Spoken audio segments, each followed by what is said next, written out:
나와 너 우리를 살리는 복음 마가복음 18번째 시간으로 인생의 풍랑이 불어올 때라는 제목으로 우리 하나님 말씀 살펴보도록 하겠습니다. 마가복음 4장 35절부터 41절의 말씀입니다. 네, 우리 한 절씩 교독해서 읽겠습니다.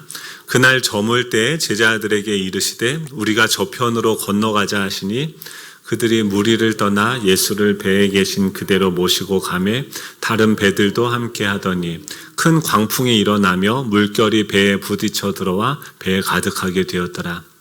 예수께서는 고물에서 베개를 베고 주무시더니 제자들이 깨우며 이르되 선생님이여 우리가 죽게 된 것을 돌보지 아니하시나이까 하니 예수께서 깨어 바람을 꾸짖으시며 바다더러 이르시되 잠잠하라 고요하라 하시니 바람이 그치고 아주 잔잔하여지더라.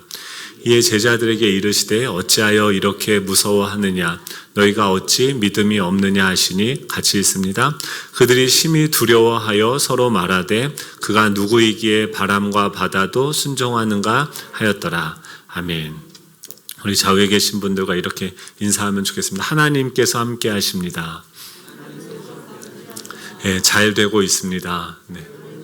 네, 뭐가 잘 되고 있는지 모르겠지만 주님께서 우리의 삶을 주관하시고 인도하고 계십니다. 주님께서는 모르시는 것이 없으시고 전능하신 그 주님이십니다. 그 주님께서 우리의 삶을 또 오늘 이 예배를 인도하여 주실 줄로 믿습니다. 예, 매년 이맘때쯤에 나오는 베스트셀러가 있습니다. 그 트렌드 코리아라는 제목으로 이렇게 시작되는 시리즈 책인데요. 2000년도 계속 매년 나와요. 올해 2022년도 판도 지금 10월 달에 이제 나온다고 광고가 시작이 됐습니다. 이 책이 뭐냐면은 매년 그 서울대에 있는 소비 트렌드 분석 센터에서 김난도 교수가 김난도 교수님이 그 서울대 생활과학대 소비자학과 교수님인데 그 김난도 교수님과 각계의 전문가들 8명에서 10명 정도와 같이 모여서 그 해에 사람들의 소비 패턴이 어떻게 소비 트렌드를 분석을 해서 내년을 예측하는 그 키워드를 발표를 합니다. 그래서 저도 예전부터 이 책을 매년 연말이 되면은 사고서 읽어보고 또 사람들이 어떻게 세상이 돌아가고 무엇을 예측하는지를 한번 살펴보았었는데요. 2020년도에는 멀티 페르소나라는 그 키워드, 그러니까 사람들이 이제 점점 이 4차 산업혁명 이후로 모든 것들이 온라인으로 바뀌고 대체되고 하면서 개개인의 그 성향과 욕망대로 다양한 소비 패턴들이 일어났어요. 그래서 멀티 페르소나, 페어 플레이어, 편리미엄 이런 이야기들을 했는데 2020년도가 어떤 해입니까? 그해 3월에 코로나가 발생을 했죠. 근데 그들은 그 코로나가 발생할 것을 예측할 수 있었을까요? 없었을까요? 예측할 수 없었어요. 그냥 이 책들을 이제 계속 몇 년째 보다 보니까 이분들이 쓰는 그 단어들이 그냥 이제 좀 신선하기보다는 식상해요. 왜냐면 멀티페르소나가 단어는 좀 신조어 같고 뭔가 새로운 것 같은데 무슨 말이냐면 결국 다양한 인격체들, 즉 사람들의 소비 패턴이 다양해져서 예측할 수 없다라는 거예요. 그래서 공정성이 중요하게 되고 이런 것들을 2020년도에 그들은 파악을 하고 얘기했었는데 2021년도는 이제 코로나 발생 이후에 언택트 팬데믹 시대를 돌파할 전략이 뭐냐, V노믹스다라는 또 신조어를 가지고 옵니다. 그래서 V노믹스는 뭐냐면 바이러스 할 때 V자에다가 경제를 합쳐서 V노믹스라고 얘기하는데 바이러스가 가져온 새로운 경제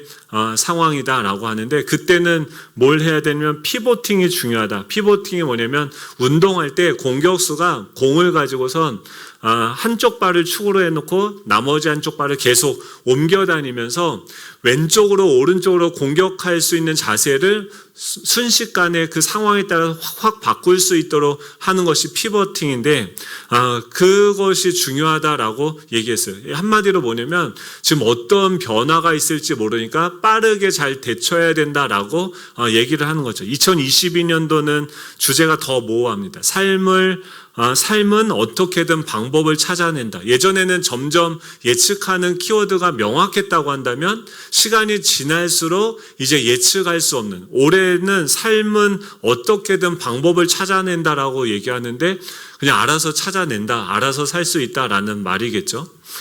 근데 지금 이런 책들을 사람들이 돈을 주고 사서 보는 이유가 뭐냐면 세상 사람들은 어디에 지금 관심을 갖고 주목하면서 내년도를 예측하고 그 예측한 그 결과, 그 기준을 가지고서 준비를 하고 있습니까? 소비자들의 소비 트렌드를 보는 거예요.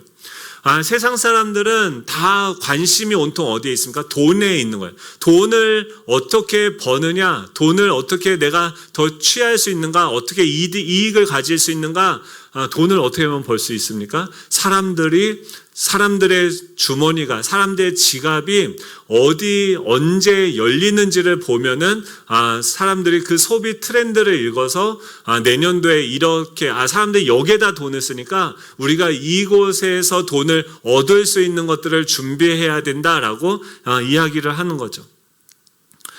제가 자주 쓰는 예화가 있는데, 이것만한 게 없는 것 같아요. 어떤 할아버지가 사공리에 딸네 집을 찾으러 오셨어요. 근데 이 할아버지가 집을 모르시는 거예요. 그래서 제가 멋있는 착한 청년이지 않습니까? 그래서 그 할아버지, 실제 있었던 얘기는 아닙니다, 여러분. 그 할아버지한테 가서 여쭤봤어요. 할아버지, 어디를 찾고 계세요? 라고 물어봤더니 할아버지가 그러는 거예요. 딸네 집을 찾고 있지. 그래서, 그래요? 그러면 제가, 차가 있으니까 안내해 드릴게요. 딸네 집 주소가 어떻게 되세요? 그랬더니 할아버지가 저 이렇게 보시더니, 몰라. 그러시는 거예요. 그래서, 그러면은 그 특징이 있을 거 아니에요. 딸내 집 특징이 있을 거 아니에요. 어떻게 예전엔 찾아가셨어요? 라고 했더니 할아버지가 그러는 거예요. 내가 분명하게 기억하는데, 작년에 딸네 집에 갔을 때 그 집 대문 옆에 검은 고양이가 한 마리 있었어. 그 검은 고양이가 있는 집을 찾으면 돼. 라고 말씀을 해주시는 거예요. 할렐루야. 네. 그렇게 하면 그 집을 찾을 수 있을까요? 없을까요? 없습니까? 검은 고양이 있는 집 찾으면 되겠죠. 근데 안 되죠. 말이 안 되죠. 근데 이게 어떤 예화냐면은 사람들이 똑똑하다고 얘기하고 내년에 뭔가를 예측한다고 하면서 계속 변화하는 것들을 보면서 그것을 자신의 삶의 방향으로 잡고서 그 방향을 향해서 나아가고 있다는 거예요. 그러다가 코로나가 발생하고 이렇게 되어지면은, 그러니까 우리는 불확실한, 우리가 예측할 수 없는 것을 우리가 잠재적으로 내가 가지고 있는 어떤 기준을 가지고 예측하면서 그걸로 미래를 판단하고 준비하고 예비한다라고 하는 것이죠. 지금 이 예수님께서 이 말씀을 전하셨어요. 제자들뿐만이 아니라 지금 전국에서 사람들이 몰려들었습니다. 예수님에게 가면 회복이 된다. 예수님에게 가면 어떤 유익이 있다. 소문이 나기 시작하니까 동서남북 그 팔레스타인 전 지역에서 예수님께로 나와서 도움의 손길을 내밀게 되어졌습니다. 이 사람들이 얼마나 많이 왔냐면요. 이 마가복음 4장 1절에 보면 바닷가에서 예수님이 가르치셨다고 하는데 사람들이 하도 많이 몰려와서 밀리니까 물에 빠질 것 같은 거예요. 그래서 어떻게 하시냐면 배를 한 척 빌려서 배 위에 예수님과 그 제자들이 올라가셨고 배 위에서 모여있는 수많은 그 무리들 향해서 말씀을 전하시는 거예요. 여러분, 만약에 여러분들이 이 예수님과 제자들이라고 한다면 여러분들이 예수님을 지금 선택했어요. 모든 것을 다 버리고 예수님을 쫓았어요. 그물을 버리고 내 직업을 버리고 예수님을 따라갔어요. 그러면은 그 따라간 어떤 목적이 있겠죠. 이유가 있겠죠.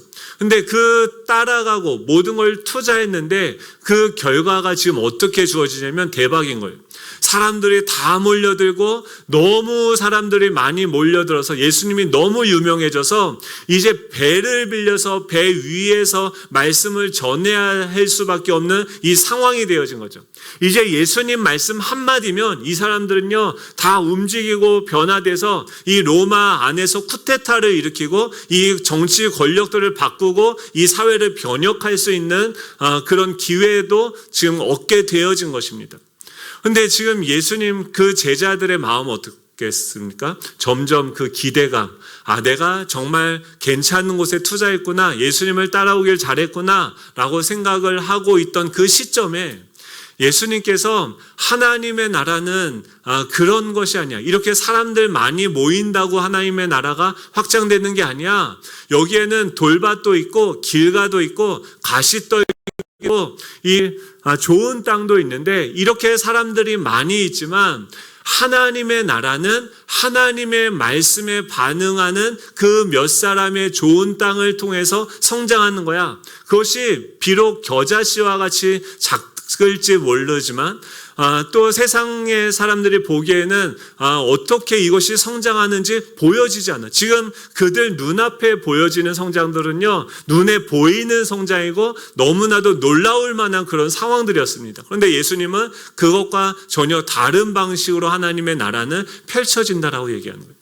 사람들이 알지 못하는 방식으로 자라가고, 또 사람들의 눈에 보이지 않는, 정말 있는지 없는지 확인할 수 없는 그 겨자씨만한 그 씨앗 안에서 그 하나님의 나라의 엄청난 비밀과 그 보화들이 열매 맺게 되어지는 거야 라고 제자들한테 이야기를 해줬어요.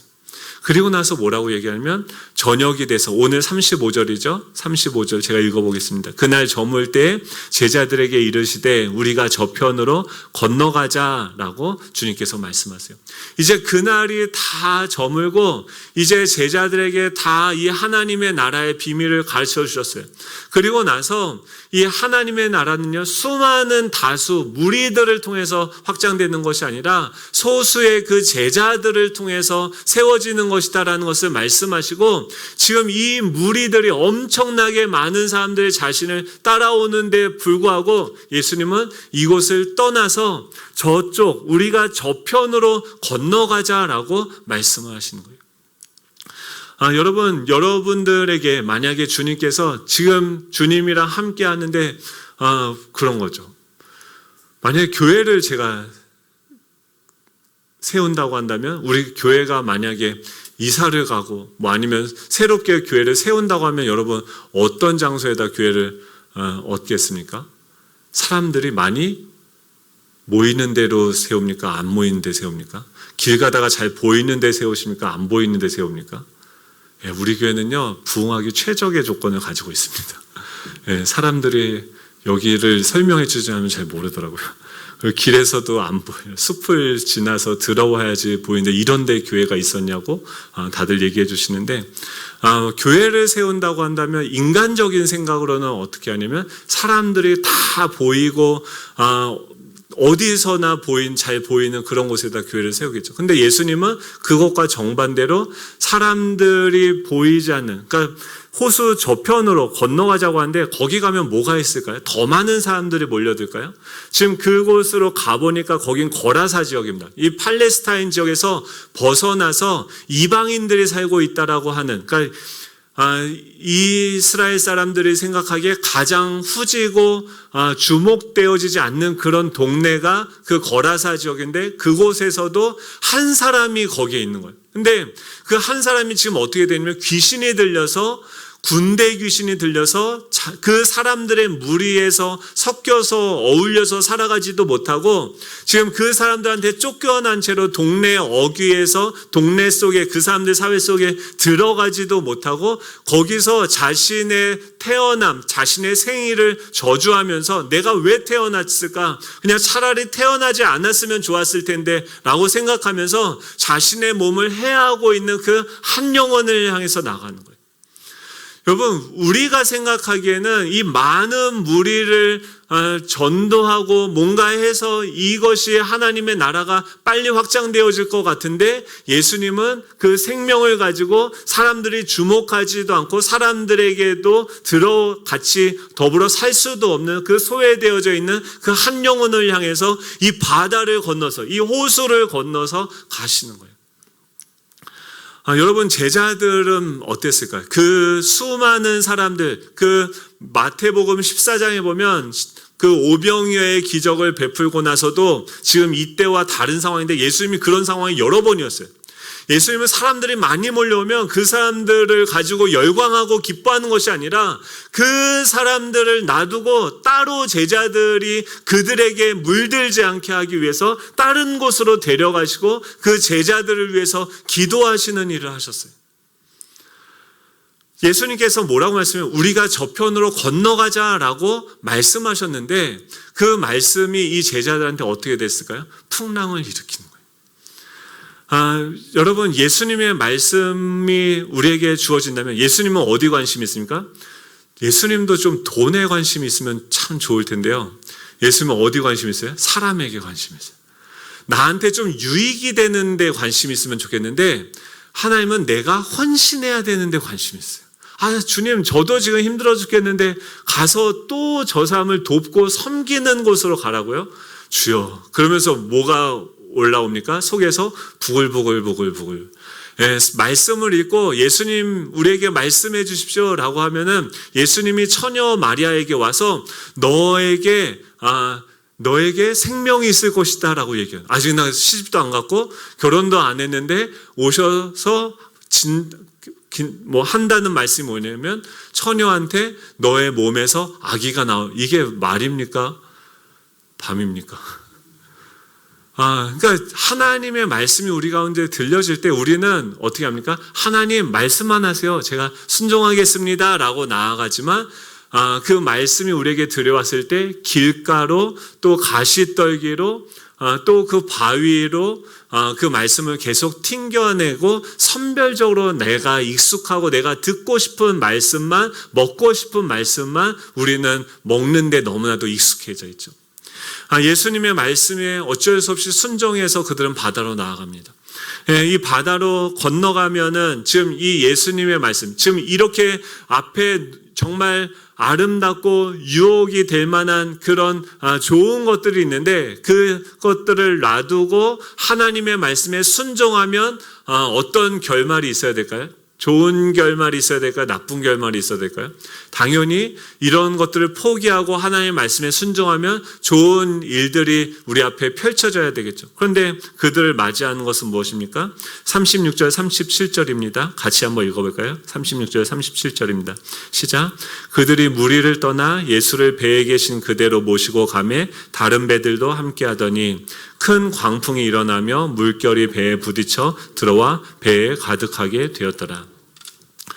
지금 그들이 무리를 떠나서 예수님을 배에 계신 그대로 모시고 건너가는 거예요. 그러면 지금 말씀에 순종해서 그 호수를 건너간다고 한다면 순풍을 불어주시던가 아니면 그 가운데서 정말 아름다운 석양이나 이런 것들을 보여주셔서 와, 하나님 너무 아름답고 너무 좋아요. 예수님이랑 같이 가니까 너무 행복해요. 이런 고백들이, 감사의 고백들이 자연스럽게 나올 수 있는 상황들을 선물로 주셔야 되는 게 아닙니까? 그런데 지금 상황은 어떻습니까? 큰 광풍이 일어났다라고 얘기해요. 여러분, 우리가 이 하나님의 말씀을 듣고 순종하려고 하는 순간 많은 경우에 어떤 일이 일어납니까? 우리 속에서 부글부글 큰 광풍이 일어날 때가 너무나도 많아요. 왜냐하면 하나님의 말씀은 지금도 내년도 우리가 원하고 우리가 구하는 것은 무엇입니까? 내년도 어떻게 하면 하나님 대박이 날 수 있을까요? 어떻게 하면 우리 사업체가 더 커질 수 있을까요? 어떻게 하면 돈을 더 벌 수 있을까요?를 우리는 관심을 가지고 하나님께 질문하는데 하나님은 그거 말고 그 회사 말고 지금 저 한 사람을 어떻게 하면 도와줄 수 있을까? 저쪽으로 가서 너가 좀 더 나눠주면 어떻겠니? 라고 말씀을 하시는 거죠. 그러면 우리는 어떻습니까? 하나님의 말이니까 못 들은 척 할 수는 없고 가는데 어떻게 해요? 광풍이 일어나고 죽을 것 같고 짜증이 나죠. 저만 그렇습니까? 네. 다들 목사님 왜 저러지? 우리는 말씀 들으면 너무 달콤하고 좋던데 라는 표정들이신데 축복합니다, 여러분.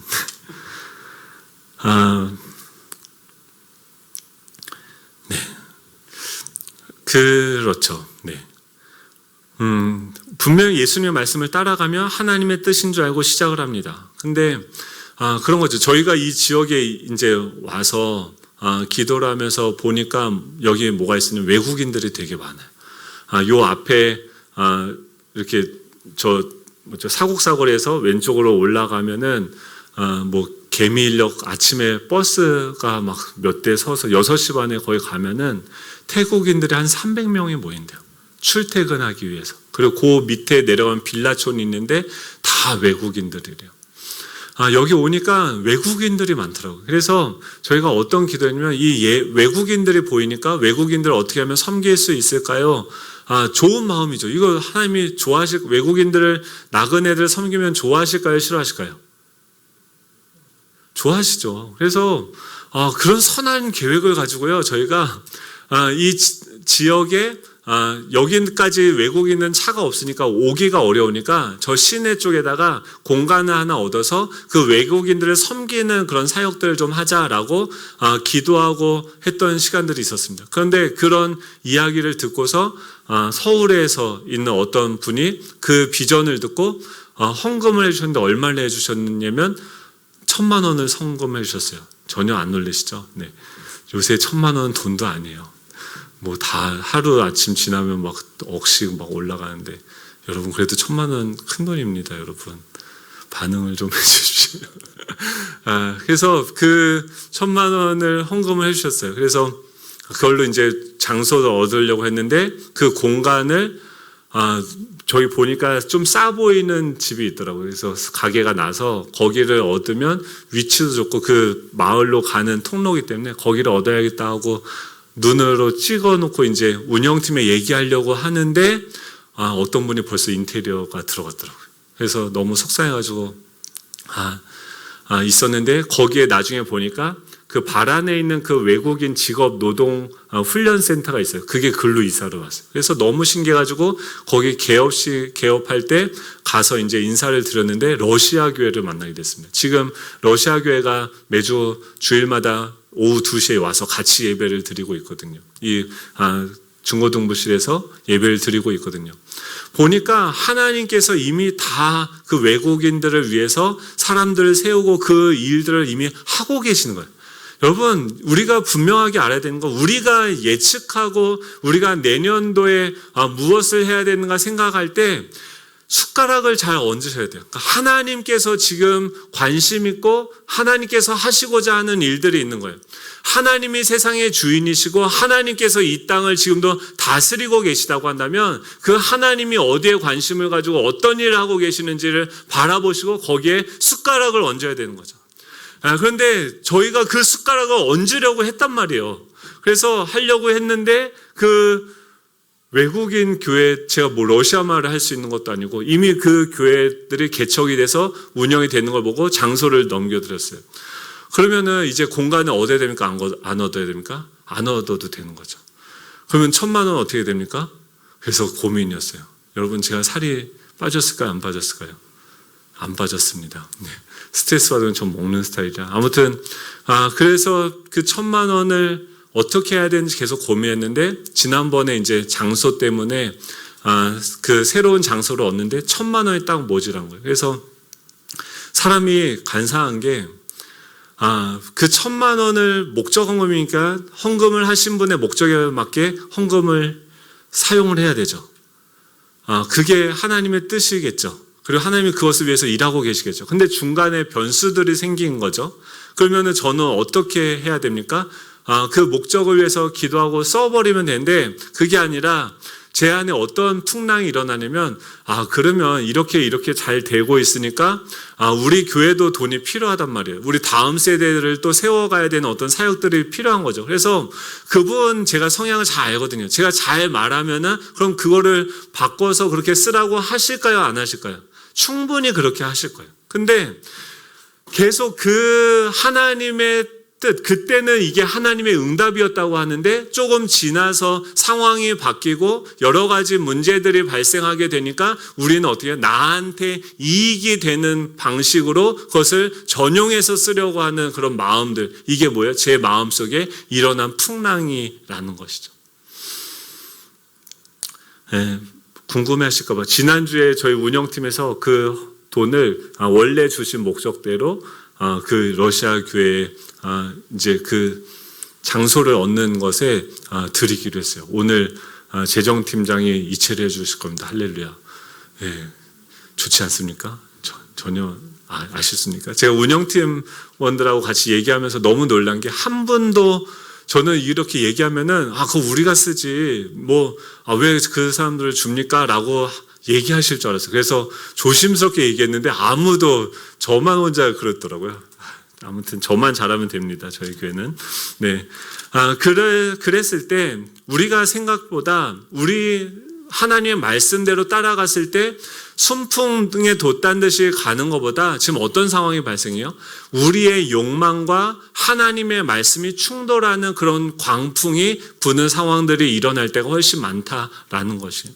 지금 제자들은 그곳에서 큰 무리들과 함께 어떤 일들을 도모하고 싶은데 주님은 그곳을 떠나서 하나님이 지시하시는 그곳으로 가라고 명령하시는 거예요. 그리고 그 말씀을 향해서 쫓아가는데 그곳에서 그 바다 한가운데서 어떤 일이 일어나냐면 큰 광풍이 일어나서 물결이 배에 부딪혀 들어와 배에 가득하게 되었다라고 이야기합니다. 분명히 예수님의 말씀을 따라서 하나님의 뜻인 줄 알고 시작했습니다. 그런데 가다 보니까 이런 문제가 발생하고 선장의 지시대로 했는데 도리어 어려움에 빠지게 된 거죠. 아무리 용을 써도 헤어나올 수 없는 상황에 처하게 되어졌을 때 그들은 두 가지 불평이 일어나요. 첫 번째는 예수님이 선장이 돼서 이런 어려움이도 모르고 건너가자고 하셨던가 말인가. 어떻게 우리를 이런 어려움에 몰아넣으실 수 있는가. 난 이해할 수 없다. 그리고 지금 그 문제가 발생했을 때 그럼 어떻게 해야 됩니까? 예수님이 괜찮아 걱정하지 마 내가 도와줄게 하면서 짜잔 나타나셔서 이 문제를 해결해 줘야 되는데 지금 이런 문제가 풍랑이 들어서 지금 물결이 배에 부딪혀서 들어오니까 배가 얼마나 흔들리고 물이 들어와서 배에 가득 차게 됐어요. 지금 이 제자들은 예전의 직업이 무엇입니까? 어부였어요. 가장 자신 있는 그 영역에서 그 풍랑을 맞이했고 자신이 해결할 수 있는 최선의 노력으로 그 문제를 해결하고자 정말 애를 다 쓰고 있었어요. 죽을 힘을 다해서 노력하고 그 문제를 풀려고 하는데 문제는 어떻게 됩니까? 점점 더 심각해지는 거죠. 그런데 동시에 예수님은 거기서 뭐하고 계세요?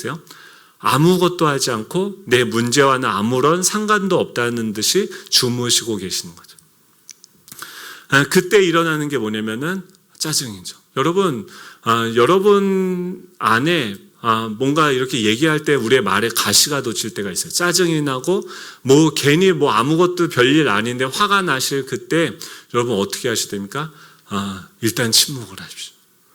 하나님께서 여러분들 안에서 어떻게 끌고 가는 그 하나님의 흐름이 있고 이 내 욕망과 하나님의 욕망이 어긋났을 때 우리는 잘 모르는데 우리 안에 계신 성령님이 나를 끌고 가신다고 한다면 풍랑이 일어도요 어떤 상황이 온다 하더라도 우리의 마음은 평안하고 기쁨과 기대가 일어납니다. 그런데 이 내 안에 계신 성령이 가는 방향과 내 마음의 욕망의 방향이 어긋나게 될 때 우리에게 나타나는 게 뭐냐면 짜증이고 분노예요. 그럴 때는 어떻게 해야 됩니까? 잠잠하셔야 돼요. 지금 이 제자들에게 바다는 어땠어요? 처음에 배를 타고 나갔을 때 이 제자들은요 예수님은 왜 거기서 하필 주무시고 계셨을까요? 천국에 갔더니요 어떤 목사님이 오랜만에 천국에 목사님이 올라왔대요. 그래서 보통 다른 분들이 오면은 집사님이랑 권사님도 오시면 예수님이 앉아 있다가 신발을 벗고 버선발로 뛰어나서 와 잘했다 반겨주고 안아주는데 목사님이 오니까 앉은 채로 잘했어 수고했어 저기 가서 이제 여기 천국이야 잘 있어라고 하시대요. 그래서 목사님이 너무 섭섭한 거예요. 그래서 예수님 왜 저는 오셔서 이렇게 좀 안아주시고 좀 격하게 환영해 주지 오랜만에 목사가 들어보니까 올라왔대는데 왜 그렇게 뜨뜻미지근하게 저를 환영해 주십니까? 라고 물어봤더니 예수님이 그러셨대요. 내가 이 자리에서 일어나자마자 너가 이 자리 뺏어서 앉을 거잖아 라고 하셨대요. 네, 그런 시대에 살고 있습니다 여러분. 그러니까 예수님이 지금 왜 거기서 주무실 수밖에 없냐면 지금 예수님이 그 제자들과 지금 한 배를 타고 한 운명 공동체인데 지금 그들 안에서 예수님의 영향력이 뭐예요? 겨자씨만한 거예요. 지금 바다는요, 이 제자들이 너무 잘 알아요. 그래서 예수님 없어도요, 그냥 내가, 여기 이렇게 가면 저기 먹구름 보이지? 먹구름이 오면은, 조금 이따 비가 와. 근데 비가 오면 괜찮아. 이렇게 돛을 내리고 우리가 좀 천천히 가면 돼. 저 정도 바람? 괜찮아. 내가 많은 풍랑 속에서 다 살아남았던 베드로야 하면서 나를 믿어 라고 계속 하면서 가는데 어떻게 합니까? 점점 그 상황이 좋아지는 것이 아니라 더 심각해지고 결국엔 어떻게 합니까? 죽을 것과 같은 그런 상황들이 되어지는 거죠. 근데 그때까지 예수님이 주무시고 계셨다고 이야기를 해요. 38절에 보면 예수님께서는 고물에서 베개를 베고 주무시더니 라고 얘기해요. 근데 한번 생각해 보시죠. 상식적으로 지금 비가 광풍이라고 해요. 미친 바람이 불고 또 그 물결이 배에 부딪혀서 들어와요. 배가 얼마나 기우덩거리고 사람들이 멀미가 나겠습니까? 또 그 물이 넘쳐서 들어와서 배에 가득하게 되어졌는데 그런 상황이었을 때 잠을 계속 잘 수 있을까요? 그게 말이 안 되죠. 그러니까 예수님은 거기서 지금 그런 물이 다 차 있는 상황에서 지금 무엇을 기다리고 있는 거예요? 제자들이 자신에게 와서 자신을 깨우기를 기다리고 계시는 거죠. 지금 예수님은 무엇을 기다리면 그 광풍 가운데 지금 너가 모든 것들을 예수님을 믿는다고 하지만 예수님을 위해서 봉사한다고 하지만 우리는 이렇게 얘기해요. 내가 예수님을 잘 모실 테니까 주님 거기 편하게 쉬십시오. 내가 주님을 위해서 열심히 선한 일을 하고 착한 일을 하고 많은 봉사를 해서 많은 사람들 살릴 테니까 주님 저 칭찬해 주십시오 라고 이야기하는 거죠. 근데 그러면서 뭐예요? 여전히 우리의 그 풍랑이 있는 바다 한가운데 섰을 때 우리는 무엇을 깨닫게 됩니까? 정말 내 삶을 끌고 가는 지금 내 인생이라는 그 항해의 이 배에 나의 선장이 무엇인지를 우리는 그때 보게 되는 거죠. 대부분 무엇입니까? 저도 그렇죠. 매번 계속 우리가 아침마다 새벽마다 기도하는 게 뭐냐면 제 자신을 부인하는 기도래요. 여기 와서도 계속 지금 10월, 11월 내년도 코로나 상황도 우리가 모르잖아요. 어떻게 해야 되는지 모르잖아요. 그러면 어떻게 합니까? 예전에 계속해서 우리 레이더가 돌아가면서 잠도 못 자고 계속 우리 뇌가 돌아가는 거예요. 그러면서 뭘 합니까? 예전에 비슷한 사례나 상황이나 이럴 때 어떻게 대처를 했고 어떻게 성공을 하고 어떻게 살아남을 수 있을지를 생각을 하는데 그 중심에 그 내 배를 운전하는 그 주인은 누구입니까? 선장은 누구입니까? 나인 거죠. 언제 짜증이 나냐면 언제 분노가 일어나냐면 내가 그 상황의 주인이 되어졌을 때 내 삶의 주인이 내가 되어졌을 때 우리는 두려워하게 되고 염려하게 되고 짜증을 나게 되어진다는 거예요. 주님은 그곳에서 안 계신 게 아니라 우리는 그 상황에서 나 주님 이렇게 열심히 하는데 왜 나를 돕지 않으십니까? 라고 얘기하는데 그것이 아니라 주님을 먼저 초청을 해서 주님이 이 상황 가운데 어떤 일을 하길 원하시는지 주님은 어떤 분이신지를 우리가 물어봐야 되는 거죠. 내가 운전이 서툴다고 한다면 주님이 오셔서 하게 해야 되는 거죠. 이 풍랑은요 지우개와 같아요. 내가 예전에 중요하다고 아프다고 생각했던 모든 것들을 다 지우게 만들고요. 가장 중요한 것이 무엇인지를 깨닫게 합니다. 그리고 그 바다 한가운데서요. 보세요. 전에는 돈이고 학이고 능력이고 명예고 이런 모든 것들로 인해서 내가 살 수 있을 거라고 생각했는데 돈이 있으니까 이 돈 쓰면 되지. 내가 내 이름만 되면은 사람들이 다 와서 도와줄 거야. 나 이대 나온 여자야. 근데 그런 것들이 이 바다 가운데 가면 어떻게 해요? 아무짝에도 다 소용이 없게 돼요. 하나님께서 우리를 인도하시는 것은 뭐냐면 우리가 30배, 60배, 100배의 결실을 우리의 삶을 통해서 맺게 하시는 거예요. 근데 그걸 하시기 위해서 하나님이 하시는 것은 뭐냐면 내가 내 인생의 핸들을 붙잡고 있는 것을 놓게 하세요. 많은 사람들이 인생의 배의 선장은 자기 자신이라고 생각하고 아니면 자신의 욕심이나 자신의 과거의 어떤 경험들이 내 삶을 끌고 가게 합니다. 내 자신의 지식과 경험이 이끄는 대로 움직입니다. 그렇지만 풍랑을 만나고 암초를 만나면 그 선장이, 지금 내가 지금까지 믿었던 내 선장이 얼마나 무력한 선장인 것을 깨닫게 되고 좌절하게 되는 것이죠. 즉 우리는 우리 자신에 대해서, 즉 예수님의 말씀을 들으면 먼저 무엇을 깨닫게 됩니까? 내가 얼마나 죄인인지를 깨닫게 돼요.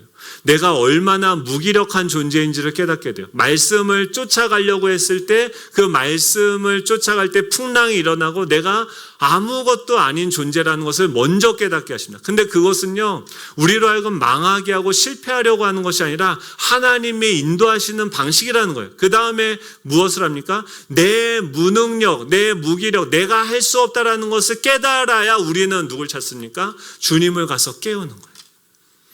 주님, 선생님이요. 근데 그 제자들이 예수님 뭐라고 그러니까 선생님이요, 우리가 죽게 된 것을 돌보지 아니하시나이까? 라고 이야기하는 거죠. 이 제자들에게 예수님은 어떤 분이냐면 선생님이요. 그냥 여러 가지 그냥 가르침들 가운데 하나인 거죠. 나의 인생의 주인이 아니라 선생님으로서 존재하고 있는 거죠. 인생에 예기치 못한 광풍이 불 때 우리는 첫 번째로 뭘 해야 되냐면 우리 인생의 항해의 선장이 누구인지를 질문해 봐야 됩니다.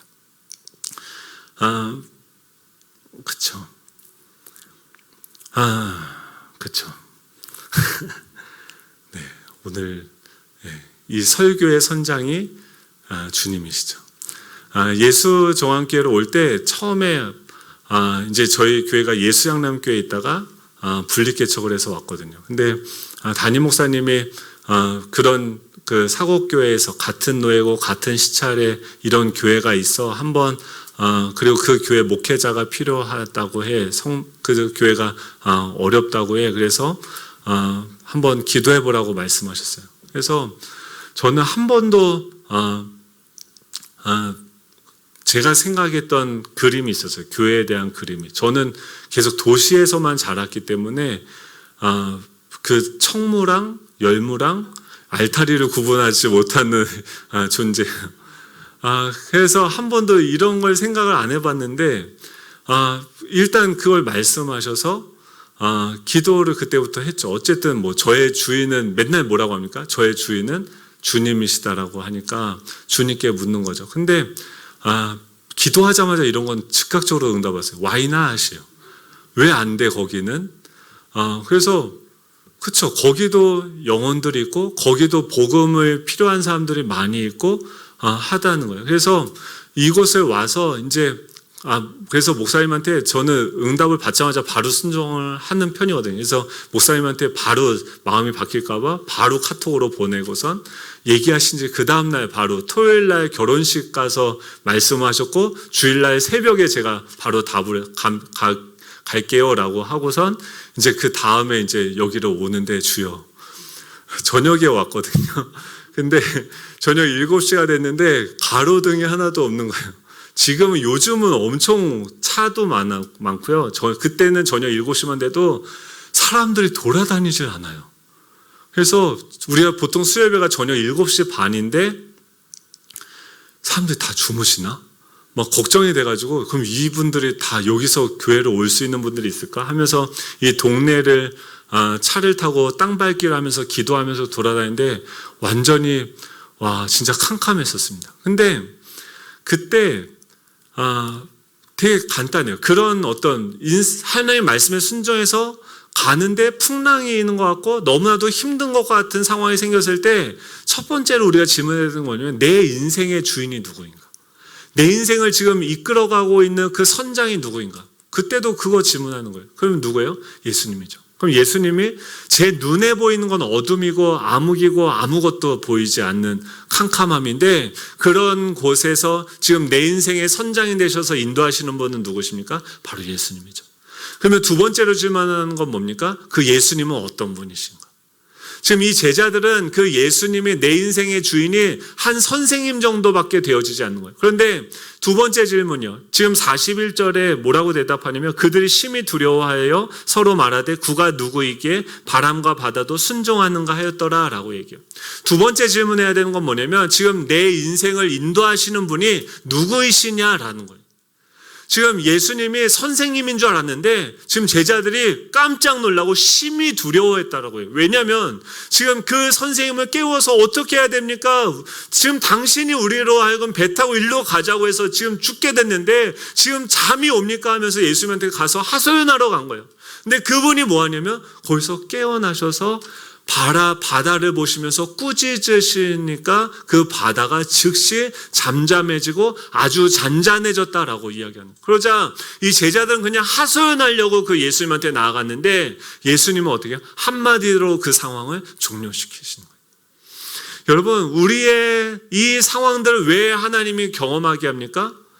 바로 우리에게 말씀하시는 분의 목소리가 전에는 그냥 선생님이 얘기하는 거예요.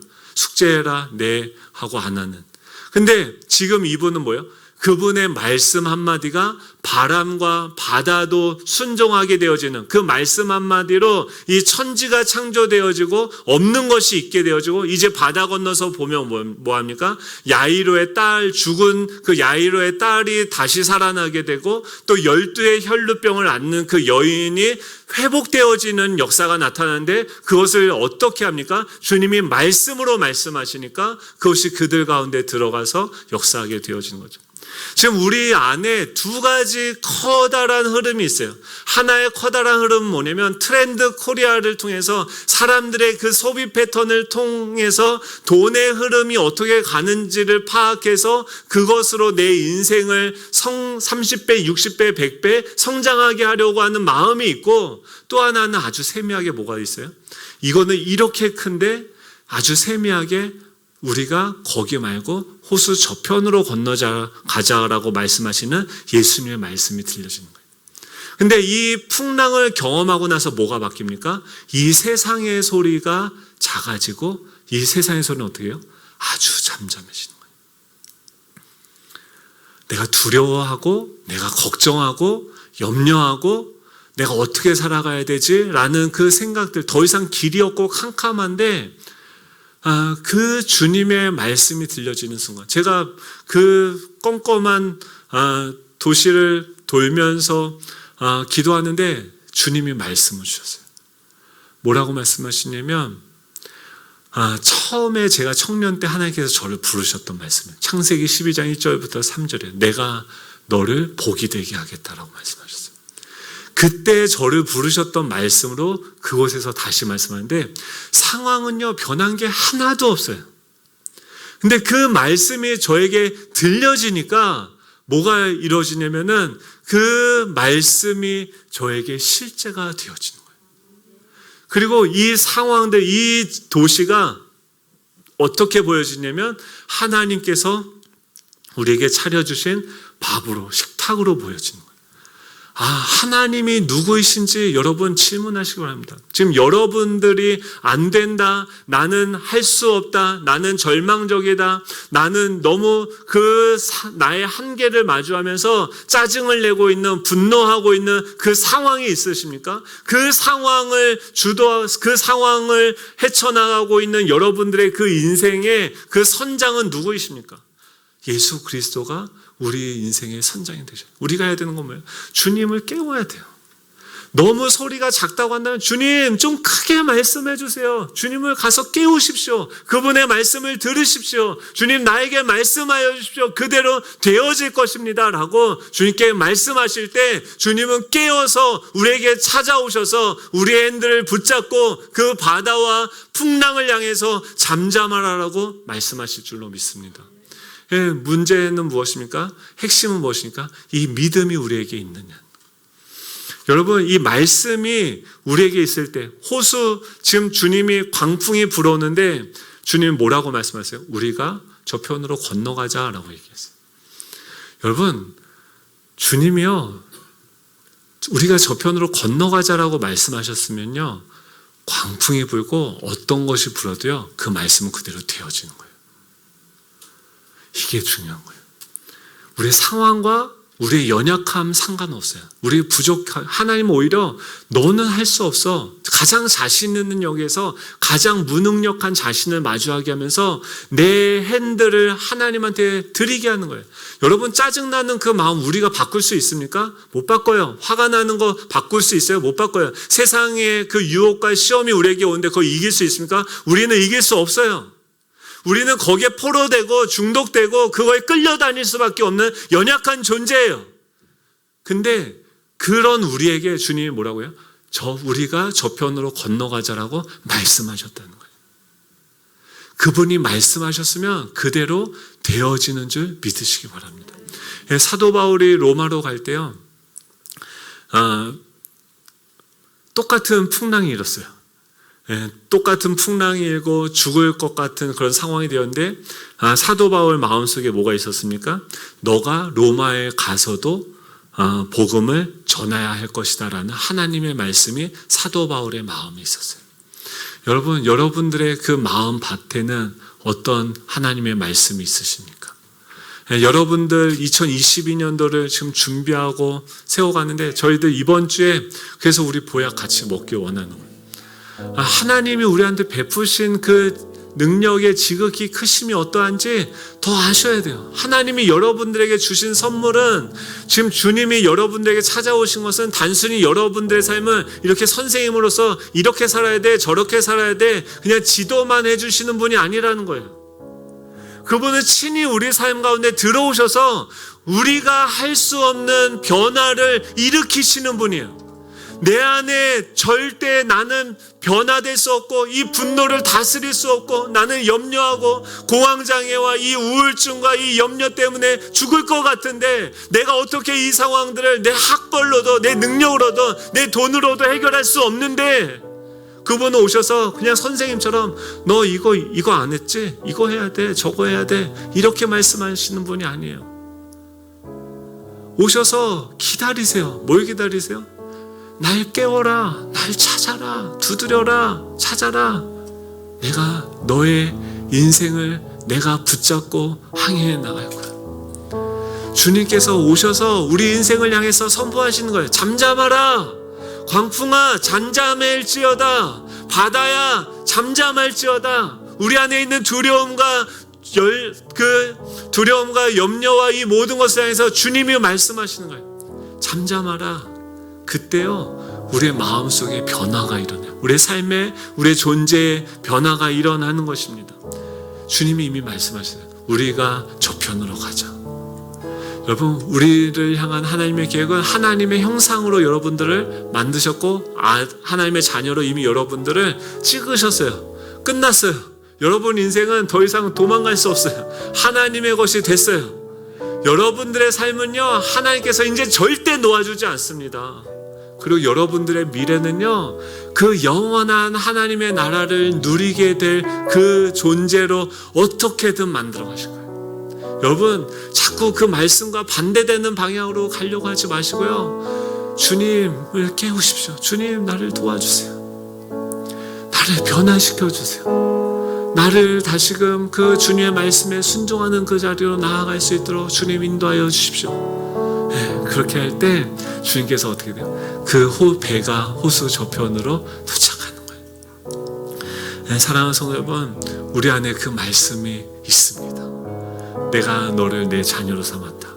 너가 죄인 되었을 때, 원수 되었을 때, 너가 아직 연약할 때 너를 위해서 십자가에서 내 생명을 내어주고 내가 너를 구속하였고 넌 내 자녀가 됐다.